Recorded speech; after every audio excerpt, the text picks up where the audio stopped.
Hello everyone, आज हम exercise 4.3 की और 4.4 की रिवीजन करेंगे।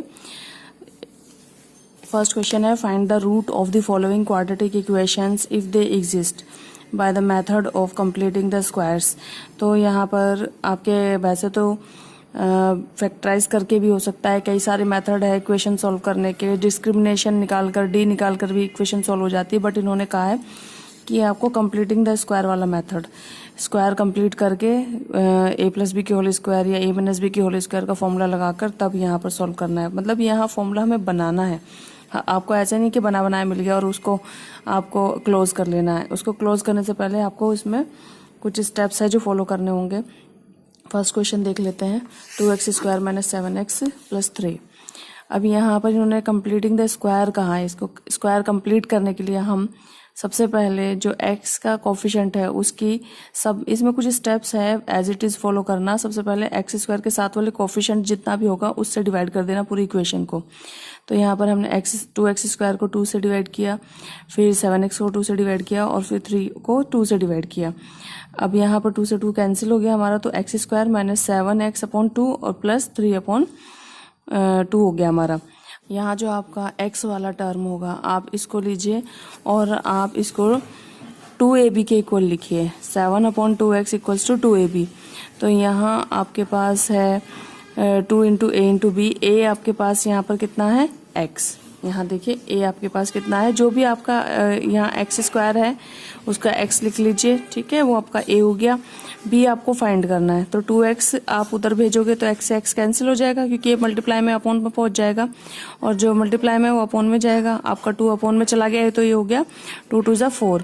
ये चीज़ जो भी आपकी x वाला जितना भी होगा वो सारा आप 2ab के इक्वल लिख लेना। और यहाँ पर जो भी टर्म होगी आपकी वो a होगी, ठीक है। और ये 2ab है, आपको b फाइंड आउट करना है।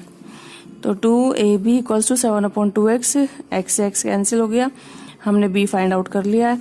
अब जो भी हमारे पास ये चीज़ आएगी इसको प्लस और माइनस कर देना इक्वेशन में, ठीक है। हमारी इक्वेशन सिर्फ इतनी थी, पहले हमारी इक्वेशन सिर्फ इतनी थी, ठीक। अब उसमें 7 अपॉन 4 को की स्क्वायर को प्लस भी किया है और माइनस भी किया है। प्लस और माइनस दोनों करना पड़ेगा ताकि इक्वेशन पर कोई इफेक्ट ना पड़े। भाई इनको काट दो, 0, कोई इफेक्ट नहीं है।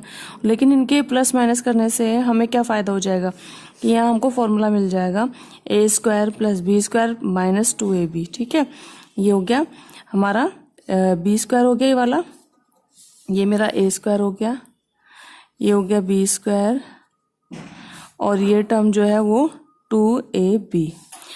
तो a स्क्वायर माइनस 2ab प्लस बी स्क्वायर मतलब a माइनस बी की होल स्क्वायर। a क्या है x और b क्या है 7 अपॉन 4। यहाँ कंप्लीट हो गए b स्क्वायर और इसको आपने सॉल्व कर लिया। 7 7 जा 49 और 4 4 जा 16। अब यहाँ पर आप एलसीएम ले लो, एलसीएम लेने के बाद आपका आ गया 25 अपॉन 16, ठीक। एलसीएम सबको आता लेना। अब इसको कंप्लीट कर लिया, इसको हमने किस में, बॉक्स में बंद कर लिया, फॉर्मूले में इसको क्लोज कर लिया है। यहाँ सारा कुछ बस आप शुरू से एक बार समझा देती हूँ कि जो भी एक्स स्क्वायर या जो भी आपका स्क्वायर वाला है उसका कोफिशिएंट से पूरे इक्वेशन को डिवाइड करना। फिर आप ये जो एक्स वाला टर्म है, एक्स वाई जेड कुछ भी हो सकता है, बिना स्क्वायर वाला जो टर्म है ये वेरिएबल का बिना स्क्वायर वाला जो टर्म है उसको आप 2ab के इक्वल रखना। 2ab के इक्वल रखने के बाद वहाँ पर जो आपका a है वो आपका ये स्क्वायर वाला जो टर्म है ना वो आपका a है, उसमें से स्क्वायर हटा दो, सिर्फ जो वो एक्स वाई जेड जो भी है वो ले लो, वो आपका a हो गया। b आपको फाइंड आउट करना है। ये x ले लिया था, a क्या है x है, x से x कैंसिल, अपॉन में जाता तो भी कैंसिल हो जाता और ये 2 अपॉन में गया, 2 2 जा 4, 7 अपॉन 4। जो भी आपका b आएगा उसकी स्क्वायर को प्लस और माइनस कर देना। जो इक्वेशन थी पहले से, जो इक्वेशन है आपके पास उसमें जो भी आपका b आएगा उसकी स्क्वायर को प्लस और माइनस कर देना। फिर आप देखना कि उसके अकॉर्डिंग ये वाली 2 टर्म, ठीक है, और इनमें से आप प्लस वाली ही लोगे हर बार, ठीक है। माइनस का हो चाहे फॉर्मूला चाहे प्लस का हो, बी स्क्वायर तो प्लस का ही होता है, a square plus B square minus 2ab हो या a square plus B square plus 2ab हो, बात तो एक ही है, फॉर्मूला हमारा प्लस वाला ही लगेगा। जो हमें यहाँ से डिजिट लेनी है वो प्लस वाली लेनी है, तो प्लस वाले को आप यहाँ ले लेना और इसको फॉर्मूले में इसको क्लोज कर देना। क्लोज कर दिया और जो बची हुई डिजिट है उनको सॉल्व कर लिया और उनको राइट साइड भेज दिया। अब यहाँ पर देखो आप स्क्वायर है और 25/16 को मैं 5/4 के होल स्क्वायर लिख सकती हूँ। इस तरह से मैं स्क्वायर से स्क्वायर कैंसिल कर दूंगी। अब मेरी ये सिंपल लीनियर इक्वेशन हो गई है। अब यहाँ पे क्या करूँगी, x यहीं पर रहेगा और 7/4 उधर चला जाएगा, माइनस का है तो उस तरफ जाकर प्लस का हो जाएगा। यहाँ पर एलसीएम लिया और मैंने x की वैल्यू फाइंड कर ली यहाँ पर 3। यहाँ जब हमने वैल्यू निकाली थी ऊपर, यहाँ से हमने दोनों स्क्वायर से स्क्वायर कैंसिल किया था, तो यहाँ आपकी 2 वैल्यूज़ मिलती है आपको। जब आप ऐसे यहाँ स्क्वायर से स्क्वायर इसको कैंसिल कर दिया था, ये स्क्वायर रूट से निकल कर आया ना 25/16 का स्क्वायर रूट करके हमारे पास 5/4 आया। तो जब स्क्वायर रूट हटता है तो 2 वैल्यूज़ आती है, प्लस और एक माइनस। ठीक है, इसका स्क्वायर रूट किया हमने, तभी हमारे पास 5/4 निकल कर आया। ठीक, तो एक बार तो आपने 5/4 को प्लस में ले लिया। अब नेक्स्ट टाइम इसको आप माइनस में ले लो, तो x - 7/4 इक्वल्स टू, ये चीज़ तो एज इट इज़ रही, ऊपर भी हमने ऐसे लिया था, लेकिन एक बार हमने 5/4 प्लस में लिया था और अब की बार 5/4 हम माइनस में ले लेंगे।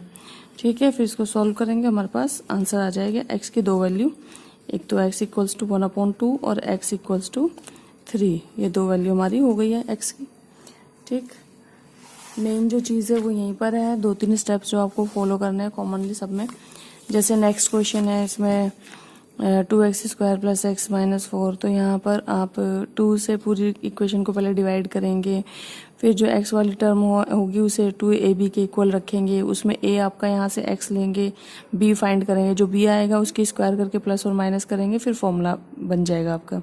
यहाँ प्लस वाला फॉर्मूला बनेगा, क्योंकि ये x वाली जो टर्म है आपकी सिंगल x वाली, मतलब जिसमें पावर नहीं है, जिसके पास पावर नहीं है 2, वो आपकी 2ab का काम करेगी। तो यहाँ प्लस है तो आपको देखकर ही पता चल रहा होगा कि प्लस वाला फॉर्मूला लगेगा। यहाँ भी प्लस है नीचे, तो प्लस वाला लगेगा। अब नेक्स्ट क्वेश्चन है, इसी का सेकंड वाला भी आपको समझा देती हूँ, फर्स्ट का सेकंड, कि आपको पहले 2 से डिवाइड, जो x² का कोफिशिएंट है उससे पूरी इक्वेशन को डिवाइड करना है। हमने डिवाइड कर लिया, डिवाइड करने के बाद फिर जो हमारी ये वाली टर्म होगी उसको हम 2ab के इक्वल रखेंगे। a हमारा यहाँ से x y z जो भी वेरिएबल होगा वो रख लेंगे यहाँ पर, और इससे x से x कैंसिल हो गया, वैसे भी अपॉन में जाके कैंसिल होना, ऊपर नीचे इधर ही कैंसिल कर दिया।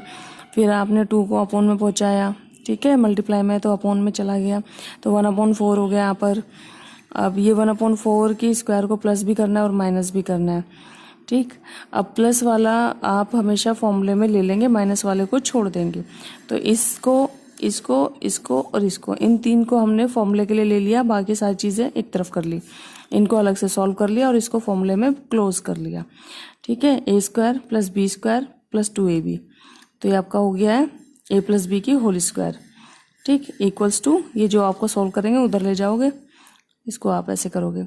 ऐसे थर्ड में देखो, पहले x² के साथ वाला है उसकी आप डिवाइड करोगे सबसे, जैसे 4 है x² के साथ, तो सबका डिवाइड कर दोगे। फिर जो आपकी इक्वेशन जो भी बचेगा उसको, x वाली टर्म को आप 2ab के इक्वल रखकर यहाँ से b फाइंड करोगे।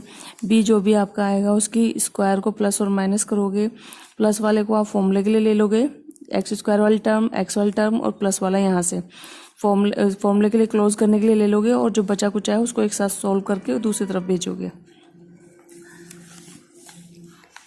अब सेकंड में ये क्वेश्चन में ये कहा गया है, find the roots of quadratic equation given in question 1 above by applying the quadratic formula. यहाँ क्वाड्रेटिक फार्मूला से करना है। क्वाड्रेटिक फार्मूला हमारा होता है x equals to -b ± √d/2a करके होता है आपका फॉर्मूला। ये आपका फॉर्मूला है पेज नंबर 83 पर, ये क्वाड्रेटिक आपका फॉर्मूला है, इससे सॉल्व करना है। अब देख लो इसमें ABC कैसे निकालते हैं। तो जो क्वेश्चन ऊपर है उन्हीं सब का निकालना है, मतलब इक्वेशन सेम रहेगी लेकिन मेथड बदलेगी। आपका बार क्वाड्रेटिक इक्वेशन सॉल्व करनी है बाय क्वाड्रेटिक फार्मूला। तो यहाँ हमने इक्वेशन उतार ली है फर्स्ट वाली, और इसको अब हम क्वाड्रेटिक फार्मूला से सॉल्व करने जा रहे हैं। तो यहाँ हम देखते हैं कि हमारा x² के साथ वाला a होता है, और ये हमारी क्वाड्रेटिक इक्वेशन का एक फॉर्मेट है, स्टैंडर्ड फॉर्मेट। तो x² के साथ वाला a होगा, x के साथ वाला b होगा, और बाकी जो भी कांस्टेंट डिजिट होगी आपकी वो c होगा। यहाँ हमें फॉर्मूले में रखनी होती हैं चीज़ें। या तो आप डी निकाल लो पहले, डी होता है बी स्क्वायर माइनस 4ac, या तो ये चीज़ यहाँ रख के सॉल्व कर लो, यहाँ पर रख लो ये पूरी की पूरी चीज़, या पहले इसको सॉल्व करके फिर जो वैल्यू आएगी वो यहाँ रख लेना, बात एक ही है। या तो पूरे फॉर्मूले में सारा कुछ रख लो, क्योंकि डी का अलग से फॉर्मूला लगता है बी स्क्वायर माइनस 4ac, ठीक है, ये डिस्क्रिमिनेंट होता है, इसका अलग से फॉर्मूला लगता है। या तो ये पूरा यहाँ रख के सॉल्व कर लो एक साथ, या फिर इसको पहले निकालो, जो वैल्यू आएगी उसको यहाँ पुट कर लेना। यहाँ मेरा बी क्या है मेरा -7, प्लस माइनस का ध्यान रखना, जो भी जिसके साइन होंगे वो साइन के साथ ही आएगा। माइनस का बी है, बी है मेरा -7, और 4 तो ऐसे रहेगा फॉर्मूले में है, ए है मेरा 2 और सी है मेरा 3। अब इसको सॉल्व करेंगे, 7 7 जा 49 माइनस, इसको माइनस करने के बाद मेरा आया डी 25। तो यहाँ पर मैं इसको फॉर्मूले में रखूँगी, यहाँ पर डी की जगह 25 रखूँगी। प्लस माइनस दोनों साइन है फॉर्मूले में, एक बार प्लस में लेना है, एक बार माइनस में। तो यहाँ पर मैंने एक बार बी की वैल्यू रख दी -7 और माइनस फॉर्मूले का, प्लस एक बार प्लस में ले लिया 25, और एक बार इधर मैंने इसको माइनस में ले लिया है 25 को, ठीक है। प्लस माइनस दो होते हैं फॉर्मूले, जुड़े हुए होते हैं एक साथ, मतलब एक तरफ आप प्लस में ले लो वैल्यू, एक बार माइनस में ले लो, डी जो है ना ये वाला साइन चेंज हो जाता है। अब यहाँ सॉल्व करेंगे हम इसको, 7 माइनस माइनस प्लस हो गया, और ये प्लस का 25 आ गया, माइनस माइनस प्लस हो गया, और ये हमारा माइनस का 5 आ गया। यहाँ सॉल्व करने के बाद हमारे दो वैल्यूज़ निकल आए। इट इज़ मच ईजियर, बस आपको ABC निकालना है, फॉर्मूले में पुट कर देनी है वैल्यूज़, निकालते जाओ और आंसर निकल जाएगा। अब वर्ड प्रॉब्लम पर आ जाते हैं, जो स्टेटमेंट वाले क्वेश्चन है इसके।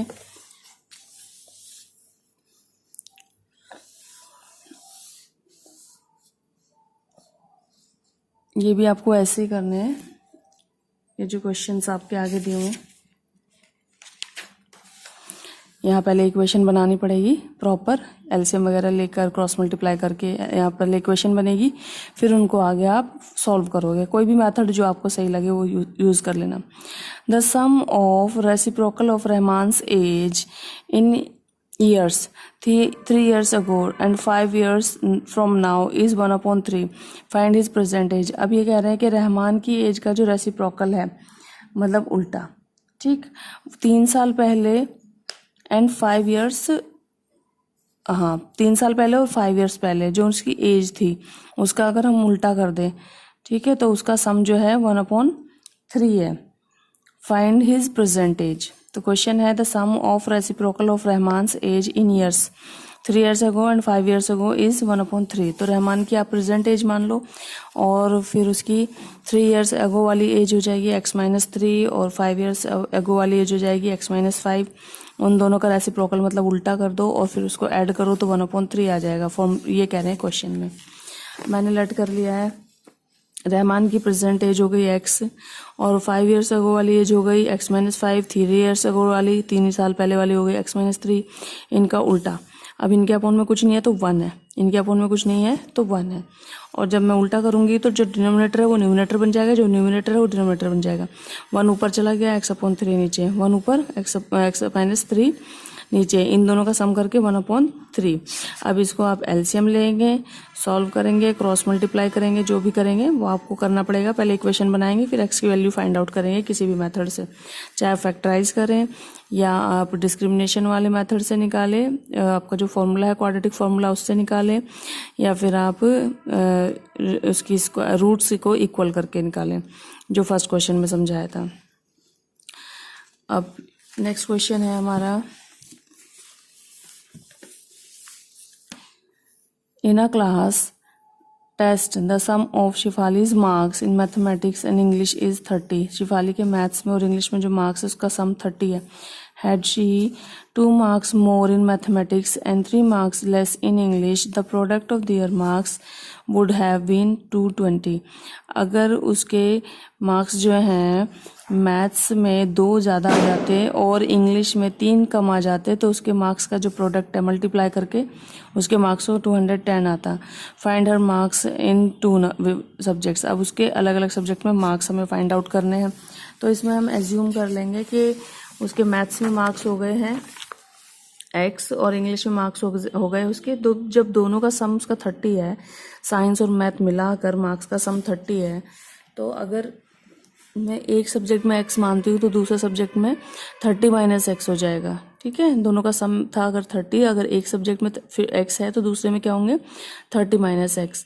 अगर मैथ्स के मार्क्स उसके 2 नंबर ज़्यादा हो जाते और साइंस वाले मार्क्स में से 3 कम हो जाते तो जो मार्क्स का मल्टीप्लाई है, इस तरह से जो मार्क्स बने, देखो 30 माइनस 3 कितना हो गया 27।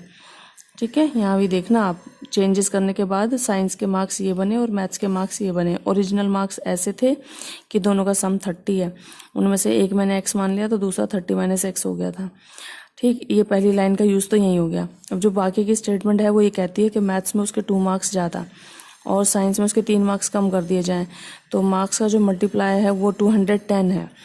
ठीक, अब यहाँ पर इसको हमने सॉल्व किया है, अंदर मल्टीप्लाई कर दिया एक्स की 27 में तो 27x, फिर x की x में माइनस का एक्स स्क्वायर, 2 की 27 में 54 और 2 की x में माइनस का 2x। इसको हमने सॉल्व करा इक्वेशन को और इस तरह से हमारे पास इक्वेशन बनकर आ गई।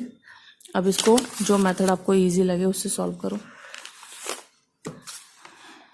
यहाँ मुझे तो फैक्टराइजेशन वाला, फैक्टर करने वाला मेथड ज़्यादा इजी लगता है, तो पहली और लास्ट टर्म की मतलब एक्स स्क्वायर के साथ वाला कोफिशिएंट और लास्ट वाला जो कांस्टेंट है उनकी मल्टीप्लाई कर लो। -1 की -156 में मल्टीप्लाई होगी तो प्लस का 156 हो जाएगा, प्लस का 156 लाना है मुझे। अब इसके मैं ऐसे 2 टुकड़े करूँगी कि उनको मल्टीप्लाई करूँ तो मेरा प्लस का 156 आ जाए, उनको तोड़ूँ या जोड़ूँ प्लस माइनस करूँ तो मेरा 25 आ जाए। तो मैंने 13 और 12 2 ऐसे टुकड़े बना लिए हैं। देखो 13 और 12 को ऐड करूँगी तो 25 आ जाएगा, मल्टीप्लाई करूँगी तो मेरा 156 आ जाएगा प्लस का। यहाँ पर कॉमन ले लिया, ये दिख गया आपको। देखो यहाँ पर एक्स स्क्वायर के साथ वाला जो भी है उसकी मल्टीप्लाई मैंने कांस्टेंट टर्म में की, इसके साथ माइनस का 1 है, कुछ ना होने का मतलब ये माइनस का 156 है, इन दोनों की मल्टीप्लाई करके प्लस का 156 आ गया। अब इसके 2 ऐसे पार्ट करने हैं, ऐसे 2 टुकड़े करने हैं मुझे कि जिनको प्लस या माइनस करूँ तो मेरा क्या आ जाए 25 आ जाए, और जिनको मैं मल्टीप्लाई करूँ तो मेरा कितना आ जाए 156 आ जाए। तो 12 और 13 2 ऐसे टुकड़े हो गए, जिनको मैं प्लस करूँगी तो मेरा 25 आ जाएगा और मल्टीप्लाई करूँगी तो 156 आ जाएगा। अब यहाँ पर कॉमन लेना शुरू करो, कॉमन लेते हैं। फैक्टराइजेशन आपको पिछली एक्सरसाइज में सिखाया गया है ये मेथड। अब यहाँ पर x कॉमन ले लिया तो x यहाँ प्लस का बाहर लिया है तो फिर यहाँ माइनस का बचा और ये प्लस का एज इट इज़ बचा, क्योंकि मैंने माइनस बाहर नहीं लिया। अगर मैं माइनस बाहर लेती तो साइन चेंज हो जाते हैं। यहाँ पर क्या कॉमन है 12 मैंने बाहर ले लिया तो x बचा और माइनस डिवाइड कर दिया 156 को 12 से तो 13 आ गया। अब ये दोनों बॉक्सेस मेरे सेम हो जाते हैं अगर मैं माइनस बाहर ले लूँ। ठीक है, तो मैंने ये वाला माइनस बाहर ले लिया। जैसे मैंने बाहर माइनस लिया तो अंदर के साइन चेंज करने पड़े। जो प्लस था वो माइनस हो गया, जो माइनस था वो प्लस हो गया। इससे ऐसा करने से हमें ये 2 बॉक्सेस कॉमन मिल गए। फिर से ये दोनों बॉक्सेस में से एक कॉमन ले लिया हमने और एक ही ऐसे बन गया। अब यहाँ पर इसको एक बार 0 के इक्वल रखेंगे और फिर इसको एक बार 0 के इक्वल रखेंगे। एक्स की क्वाड्रेटिक इक्वेशन में हमेशा 2 वैल्यू आती है। जितनी पावर होगी आपकी इक्वेशन में उतनी ही एक्स की वैल्यूज आएंगी। यहाँ पर 2 है मैक्सिमम पावर तो 2 वैल्यू आएगी। तो यहाँ पर हमारा एक्स सॉल्व करने के बाद 13 आ गया और यहाँ पर सॉल्व करने के बाद 12 आ गया। तो आप एक्स मेरा क्या था मैथ्स के मार्क्स, तो आप इन दोनों में से कोई से भी ले लो। मैंने मान लो 13 ले लिया तो इंग्लिश के उसके कितने हुए फिर, इंग्लिश नहीं है, कौन सा सब्जेक्ट है, हाँ इंग्लिश ही है। मैथ्स के अगर 13 ले लिए तो इंग्लिश के हुए 30 माइनस 13। ठीक है, और अगर मैं मैथ्स के 12 ले लेती हूँ, दूसरी वाली कंडीशन ले लेती हूँ, तो आपका हो गया इंग्लिश के 18। ठीक है, 2 कंडीशन 2 अलग अलग आंसर निकल कर आए हैं। लेकिन अगर एक वैल्यू माइनस की और एक प्लस की होती ना तो फिर माइनस वाली को छोड़ देते, हम सिर्फ प्लस वाली को लेते। लेकिन दोनों प्लस की है तो हमें दोनों ही लेकर सॉल्व करने पड़ेंगे। अब नेक्स्ट क्वेश्चन, कुछ क्वेश्चन इसमें रिड्यूस करे हुए हैं, आप एक बार देख लीजिएगा। मैंने इनको हटा दिया है 8, 9, 10, 11 इनको रिड्यूस में लिखा हुआ है तो हटा दिया है। The diagonal of rectangular field is 60 metres more than the shorter side. जो डायगोनल है वो 60 मीटर ज़्यादा है सबसे छोटी साइड से। किसके, एक रेक्टेंगल की। अगर सबसे छोटी साइड में x मानूँ तो डायगोनल जो है वो x + 60 है। If the longer side is 30 metres more than the shorter side find the sides of the field. यहाँ मैंने एक रेक्टेंगुलर फील्ड बना लिया है और उसकी जो शॉर्टर साइड है, सबसे छोटी जो साइड है, मैंने उसको एक्स एज्यूम कर लिया। तो उसका जो डायगोनल है वो एक्स से 60 ज़्यादा है, और जो लॉन्गर साइड है, दो ही साइड होती है इसमें, एक छोटी होती है और एक लंबी होती है। छोटी अगर एक्स है तो लॉन्गर साइड उससे 30 ज़्यादा है, डायगोनल शॉर्टर साइड से 60 ज़्यादा है। क्वेश्चन में ये कहा गया हमें साइड्स निकालनी, मतलब हमें एक्स निकालना है, और एक्स हो गया आपकी शॉर्टर साइड, और उसमें 30 प्लस कर देंगे तो आपकी हो जाएगी लॉन्गर साइड। तो इसमें एक्स एज्यूम कर लो, शॉर्टर साइड एक्स हो गई और आपकी लॉन्गर साइड हो गई एक्स प्लस 30 जैसे क्वेश्चन में कहा है, और डायगोनल हो गया एक्स प्लस 60। अब यहाँ आप देखो आपका पाइथागोरस थ्योरम लग जाएगा। आपने ट्रिग्नोमेट्री में भी देखा होगा, इस तरह का जो ट्रायंगल होता है आपका, उसमें क्या लगता है, पाइथागोरस थ्योरम, जिसमें कि आप क्या करते हो, इसकी स्क्वायर इक्वल्स टू इसकी स्क्वायर प्लस इसकी स्क्वायर इक्वल्स टू दिस, मतलब परपेंडिकुलर की स्क्वायर प्लस बेस की स्क्वायर इक्वल्स टू हाइपोटेन्यूज की स्क्वायर। तो यहाँ मैंने पाइथागोरस अप्लाई किया, मेरे पास ये आ गया। यहाँ ए प्लस बी की होल स्क्वायर लगाओ, यहाँ ए प्लस बी की होल स्क्वायर लगाओ, इक्वेशन बनाओ, उसको सॉल्व करो। इस तरह से मेरा आ जाएगा एक्स आ जाएगा, तो सिर्फ ये साइड आएगी। अगर उसमें 30 प्लस करेंगे तो ये आएगी। डायगोनल निकालना है तो उसमें 60 प्लस। इसमें सिर्फ साइड्स पूछी हैं, फाइंड द साइड्स।